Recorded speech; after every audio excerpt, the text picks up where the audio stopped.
Hello friend, कैसे हैं आप लोग। तो आज की क्लास में हम बात करने वाले हैं संसाधन संरक्षण के बारे में बात करेंगे। हमने कल की क्लास में बात किया था कि संसाधन कितने टाइप के होते हैं, जिसमें हमने बात किया जो संसाधन होते हैं वह तीन तरीके के होते हैं, जिसके तीन जो मेन कारक होते हैं वो होते हैं हमारे पास प्राकृतिक संसाधन, मानव निर्मित संसाधन और मानव मानव संसाधन में बांटा गया है। हमने अभी ये भी बात किया था कि हमारे पास जो प्राकृतिक संसाधन होते हैं वह दो पार्ट में डिवाइड किए गए हैं, जिसे नवीकरणीय संसाधन और अनवीकरणीय संसाधन के तौर पर डिवाइड किया गया है। इसके साथ बात करते हैं हम मानव निर्मित संसाधन के बारे में। तो मानव निर्मित संसाधन जो होते हैं वह खास करके हम प्रकृति से जो चीज़ें होती है उसका इस्तेमाल करके इसे बनाने का काम करते हैं। और मानव संसाधन के बारे में बात की जाए तो मानव संसाधन एक ऐसा संसाधन होता है जो ज्ञान, कौशल और इसके साथ साथ प्रौद्योगिकी के माध्यम से डेवलप होता है। और मानव संसाधन को डेवलप करने के लिए शिक्षा और स्वास्थ्य इम्पोर्टेंट माने जाते हैं। इसमें सुधार करना मानव संसाधन विकास कहलाता है। तो आज के टॉपिक में हम बात करने वाले हैं संसाधन संरक्षण के बारे में बात करने वाले हैं। हम बात करेंगे संसाधन संरक्षण क्या होता है, किस प्रकार से होता है, कैसे होता है, इसके बारे में बात करेंगे। कहता है मोना मोना ने एक बुरा स्वप्न देखा, मतलब सपना देखा। उसने देखा कि पृथ्वी पर सारा जल सूख गया है और सारे पेड़ कट गए हैं। वहां पर ना तो छाया ही थी और ना कुछ खाने पीने के लिए था। अभी जो दिखाई पड़ रहा है डायग्राम, ये जो आप देख रहे हैं, ये सोई हुई है मोना। इसने सपने में इस प्रकार के चीज़ों के बारे में देखा। लोग परेशान हो रहे थे और चारों तरफ भोजन और छाया की तलाश में निराश घूम रहे थे। उसने अपनी माँ को सपने के बारे में बताया। उसने पूछा, अम्मा, क्या ये सच में हो सकता है?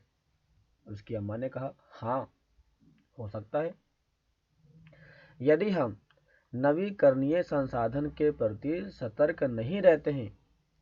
नवीकरणीय संसाधन यह किस टाइप का संसाधन होता है?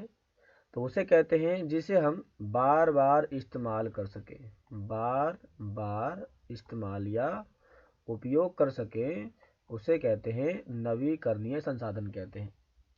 यदि हम इस प्रकार के संसाधन के प्रति सतर्क नहीं रहते हैं तो वह बहुत ही दुर्लभ हो सकते हैं। दुर्लभ मतलब खत्म हो सकते हैं और बहुत ढूंढने के बाद मिलेंगे। और अनवीकरणीय संसाधन निश्चय ही समाप्त हो जाएंगे। अनवीकरणीय संसाधन उसे कहते हैं जो एक बार उपयोग किया जाता है, जैसे कि कोयला, पेट्रोलियम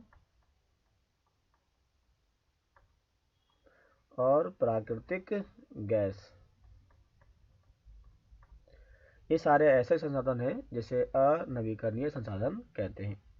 यदि हम इसके प्रति यदि हम थोड़ा सतर्क नहीं हुए तो ये एक समय के बाद खत्म हो जाएंगे। राजू ने पूछा, हम इसके लिए क्या कर सकते हैं? बहुत कुछ। अम्मा ने बताया कि हम बहुत कुछ कर सकते हैं। क्या? आप अपने दोस्तों से बात क्यों नहीं करते? संसाधनों का सतर्कतापूर्वक उपयोग करना और उन्हें नवीकरण के लिए समय देना संसाधन संरक्षण कहलाता है। सबसे बेहतर, सबसे सुंदर भाषा में लिखा गया है संसाधन संरक्षण क्या होता है। तो संसाधन संरक्षण जो होता है, इसमें हम संसाधनों का सतर्कतापूर्वक उपयोग करते हैं और उन्हें दोबारा से बनने के लिए, नवीकरण करने के लिए हम उन्हें समय देते हैं। तब उस प्रकार के संसाधनों को या इस प्रकार की क्रिया को संसाधन संरक्षण कहते हैं। संसाधनों का उपयोग करने की आवश्यकता और भविष्य के लिए उनके संरक्षण में संतुलन बनाए रखना सतत पोषणीय विकास कहलाता है।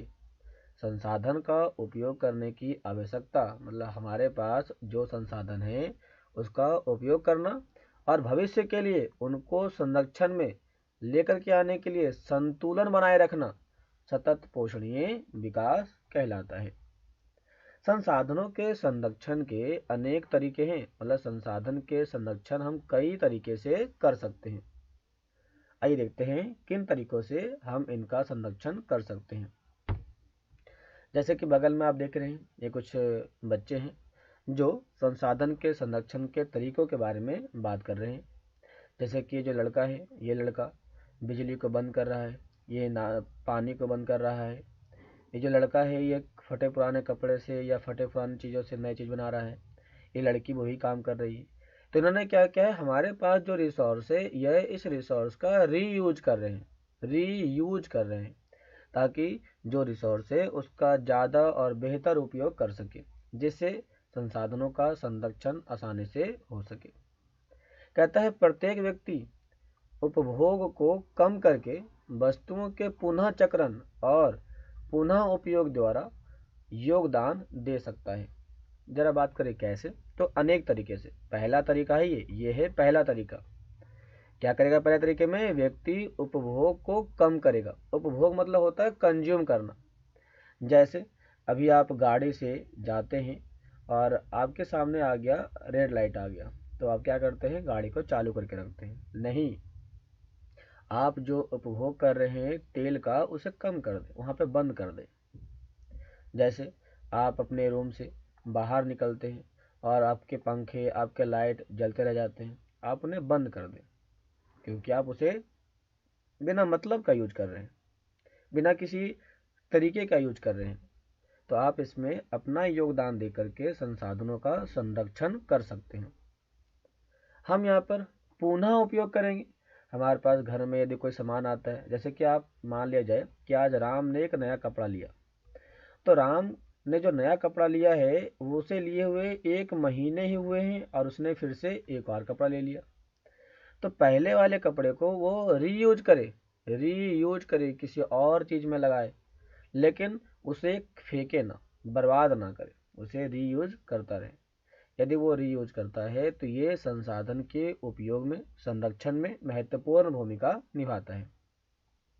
अंततः यह एक विभिन्नता बनाता है, क्योंकि सभी जीवन एक दूसरे से जुड़े हुए हैं। उस शाम बच्चों और उनके मित्रों ने पुराने समाचार पत्रों, व्यर्थ वस्त्रों मतलब खराब कपड़ों तथा बांस की डंडियों से लिफाफे और खरीदारी के लिए थैले बनाए। ये देख रहे हैं आप, डंडियों से इन्होंने कुछ चीज़ों को बनाने का काम चालू किया। मोना ने कहा कि हम इन वस्तुओं में से कुछ वस्तुएं उन परिवार को देंगे जिन्हें हम जानते हैं, मतलब कि इन्होंने बनाया और ऐसे लोगों को देंगे जो अभी भी क्या हैं, जिनके पास बेसिक सुविधाएं नहीं है, उनको देंगे।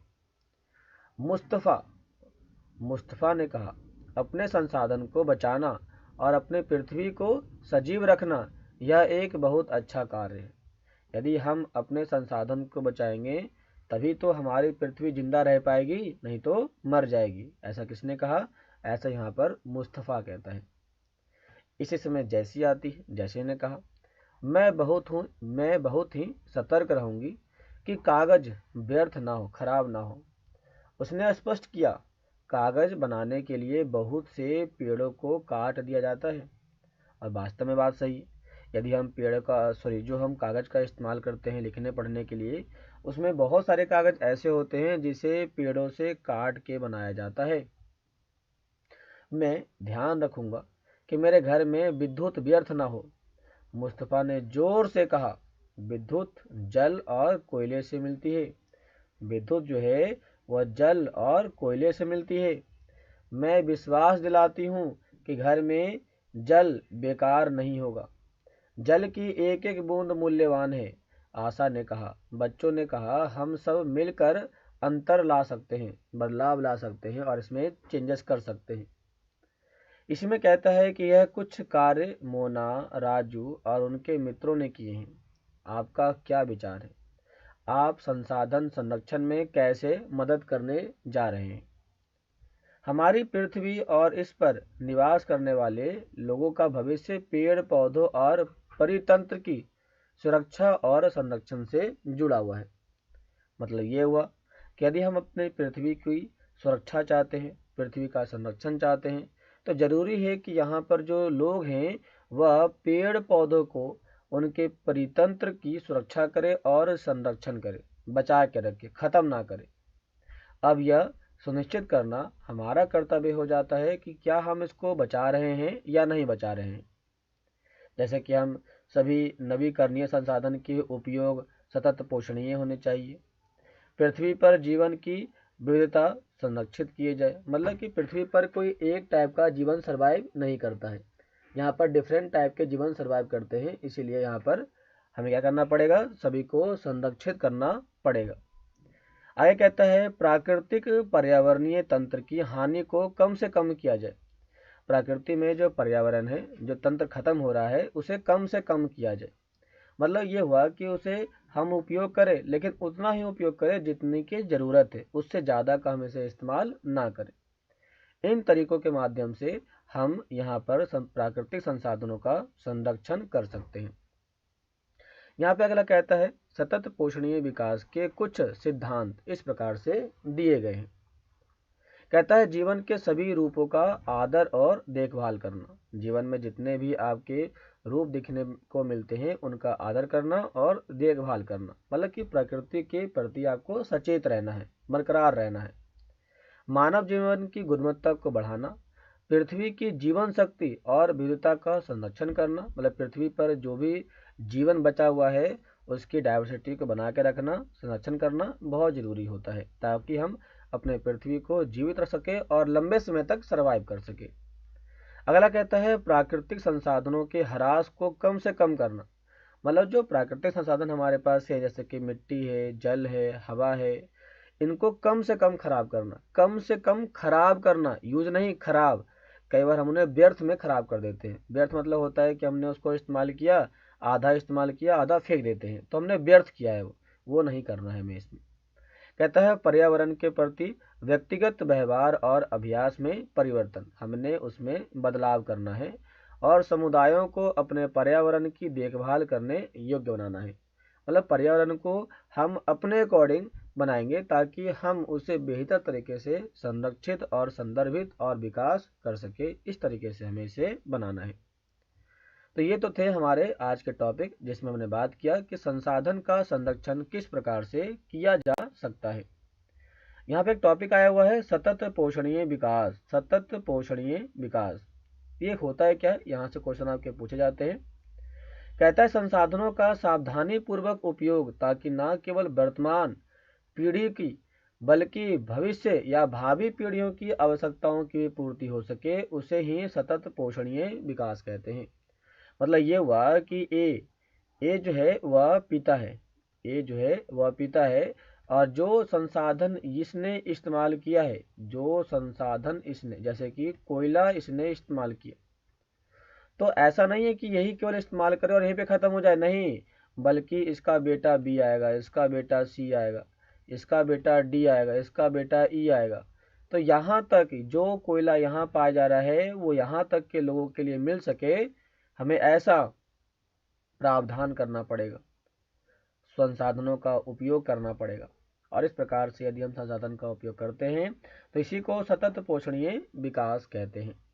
तो ये थे आज के टॉपिक, जिसमें हमने बात किया संसाधन का संरक्षण कैसे होता है, कैसे कर सकते हैं, किस प्रकार से किया जाता है, सतत पोषणीय विकास क्या होते हैं, इसके क्या क्या तरीके होते हैं, कैसे हम कर सकते हैं, और सतत पोषणीय विकास के कुछ मुख्य सिद्धांत क्या होते हैं, इनके बारे में आज हमने बात किया। आज के लिए इतना ही, मिलते हैं नेक्स्ट क्लास में, तब तक के लिए धन्यवाद।